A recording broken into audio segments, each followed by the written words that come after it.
अस्सलाम वालेकुम रहमतुल्लाहि व बरकातुहू। स्टूडेंट, आज के इस लेक्चर में हम लोग बात करेंगे थ्री डायमेंशनल ज्योमेट्री। याद रखिएगा, हम लोग बात करेंगे कोऑर्डिनेट की कि कोऑर्डिनेट क्या होती है। कोऑर्डिनेट में की पॉइंट है डिस्टेंस फार्मूला और सेक्शन फार्मूला, इन दो की हम बात करेंगे। इसके साथ साथ स्टूडेंट वॉल्यूम ऑफ टेट्राहेड्रन देखेंगे और फिर डायरेक्शन कोसाइन को देखेंगे। उसके बाद स्टूडेंट आपका जो नेक्स्ट क्वेश्चन है यहाँ तक आपने ले लिया और हम देखेंगे डायरेक्शन रेशियो। तो मैंने रिपीट कर देता हूँ आपने क्या क्या पढ़ना है आज के इस क्वेश्चन में। आज के इस लेक्चर में सबसे पहले आपने पढ़ना है डिस्टेंस फार्मूला, फिर उसके बाद सेक्शन फार्मूला, उसके बाद है वॉल्यूम ऑफ टेट्राहेड्रन, फिर आप पढ़ेंगे डायरेक्शन कोसाइन और डायरेक्शन रेशियो। ये बुनियादी चीज़ें होंगी आज के इस लेक्चर की। इसके साथ साथ हम लोग देखेंगे कि एंगल बिटवीन टू लाइन कैसे निकाली जाती है, दो लाइनों के दरमियान एंगल। और उसके बाद हम प्लेन के बारे में पढ़ेंगे और प्लेन के बारे में हम ऑब्जेक्टिव और साथ में शॉर्ट व्यू से उसको देखेंगे। और लॉन्ग क्वेश्चन का भी पैटर्न वही रहेगा, लेकिन ये है कि हम ऑब्जेक्टिव और इसके लिहाज से देखेंगे। और उसके साथ साथ हम सिस्टम ऑफ प्लेन देखेंगे और प्लेन के ऊपर हमने मज़ीद देखना जो है कि प्लेन पैरेलल कब होते हैं। प्लेन का जो होता है यानी दो प्लेन हों तो वो ऊपर जो है वो length of a perpendicular from a point to a plane देखेंगे।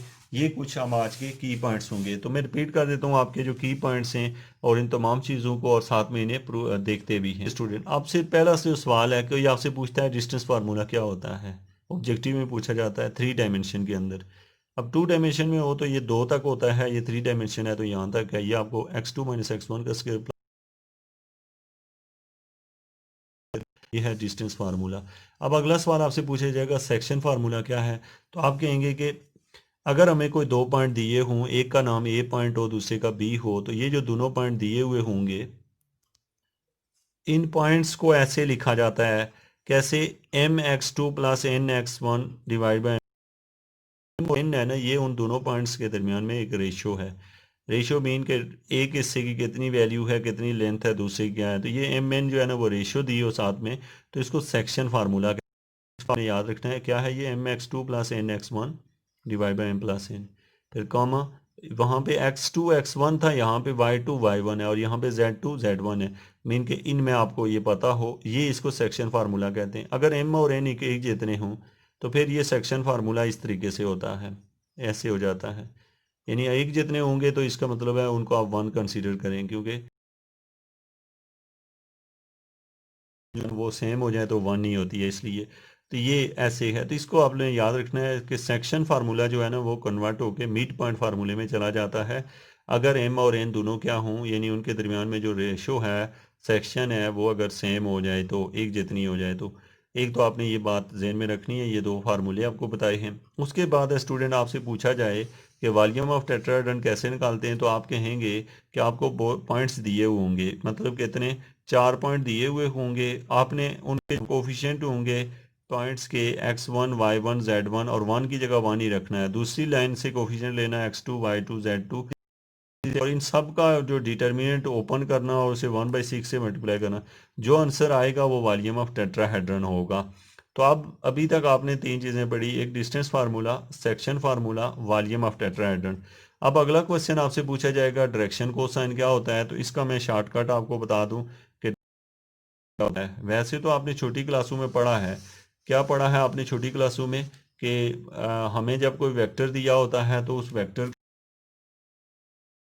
निकालते हैं और उस मैग्नीट्यूड को वेक्टर के ऊपर नीचे जाके डिवाइड करते हैं, तो वो उसके जो पहला वाला ith कोफिशिएंट होता है उसको हम काज अल्फा कहते हैं, जो जे वाला होता है उसे काज बीटा और के वाले को काज गेमा कहते हैं। और ये जो रिलेशन होता है ना इसको हम डायरेक्शन कोसाइन कहते हैं। लेकिन यहाँ पे देख लें आप, इसे याद रखेंगे, x इक्वल होता है R cos theta, y is equal to R cos theta and z equal to R cos theta. Cos square alpha plus cos square beta plus cos square gamma equal to 1। याद रखना कि जो काज alpha, कास beta और कास गेमा को आप लोग क्या कहते हैं, डायरेक्शन कोसाइन कहते हैं। मैं इसका तरीकाकार और रूल भी बताता हूँ, एग्जाम में कैसे पूछा जाएगा कोसाइन। तो आपने कहा काज अल्फा, काज बीटा और काज गेमा को डायरेक्शन कोसाइन कहते हैं, और हमेशा डायरेक्शन कोसाइन का स्केयर लेके ऐड किया जाए तो वो 1 के इक्वल आता है। अगला सवाल है स्टूडेंट, आपसे सवाल पूछा जाता है डायरेक्शन रेशो क्या होती है। याद रखना स्टूडेंट, ये बड़ी खास बात है कि जो एल एम कोसाइन है, फर्ज किया, क्योंकि डायरेक्शन कोसाइन क्या होती है, काज अल्फा, तो काज अल्फा को एल का नाम दे दें, काज बीटा को एम का दे दें और काज गेमा को एल एम और एन का दे दें। तो ये जो एल एम एन है, इनको डायरेक्शन कोसाइन जो है स्टूडेंट वो कैसे आते हैं, ये बेसिकली एल एम एन जो है वो डायरेक्शन कोसाइन है किसी लाइन के, और ए बी सी जो है ना वो number proportional to L M N है। तो ये क्या है, एल एम एन के कोई प्रोपोर्शनल हैं, then A B C call the direction ratio. यानी कि आप इस बात को समझिएगा, असल में बात ये यूं होती है कि के एल, यानी कि जो एल एम एन में जो चीज़ कॉमन होती है वो कट चुकी होती है। आपको पता है ना, के एल के एम के एन। तो यानी अब आप ये समझें कि जो ए बी सी होता है वो बेसिकली इस चीज़ के इक्वल होता है। मैं इसको लिखता हूँ, यानी को आपसे पूछता है व्हाट इज़ ए, तो ए जो है ना वो इक्वल हो गया एल के, और जो बी है वो इक्वल हो गया एल, सॉरी के, एक को हमने के का नाम दिया, दूसरे के साथ भी के ही मल्टीप्लाई करते हैं और के एम के, और तीसरा जो सी है वो इक्वल हो गया किसके, ये आपको दिखाई नहीं दे रहा क्या है, पहला ए के, बी जो है वो के एम के, और जो सी है एल एम एन तो वो के, यानी कि एल एम एन को नाम दिया जाता है एल एम एन। ये जो है ना इसको हम डायरेक्शन कोसाइन कहते हैं, और ये एल की कीमत होती है काद अल्फा, एम की कीमत, एक तो इसको जहन में रखें, ये तो आपको पहले से पता है। अब स्टूडेंट एल के साथ जो कॉमन वैल्यूज होती हैं, जैसे कि इसके साथ भी कोई चीज़, तो कॉमन चीज़ को काट देते हैं, तो काटे बगैर जो चीज़ है उससे हम कहते होते हैं कि ये डायरेक्शन रेशो है, यानी ए बी सी है। लेकिन मैं इसके बारे में मज़ीद भी आगे जाके तो हम इसे डिस्कस करेंगे। ओवरऑल जो आपने याद रखना है, इसमें घबराना नहीं है। तो ये जो मैं नेक्स्ट पेज से आपको बताता हूँ कि कैसे कर, बस ये फार्मूले याद रख लें, cos alpha a over a square plus b square plus c square under root, cos beta इसके इक्वल होता है यानी b over a square plus b square plus c square, और जो काज गेमा है वो c over a square plus b square plus c square. तो ये जो तीन है ना, एक दो और तीन स्टूडेंट, बस सिंपली आप इन तीनों को क्या कर लें, इनको कहते हैं डायरेक्शन कोसाइन। ठीक है, इसमें जो ए बी सी है ना, ए बी सी और जो बाकी वैल्यूज़ हैं, इनमें से जो आपने कहा कि एक डायरेक्शन रेशोज़ हैं। अब नीचे जाके देखें तो हमारे पास है, याद रखने हैं, एक ये है क्वेश्चन आपका, एंगल बिटवीन टू लाइन को पूछता है। अब सवाल पैदा होता है यार क्या दिया होगा, तो एंगल बिटवीन, देखें दो लाइनों के दरमियान में एंगल आप निकालते हैं।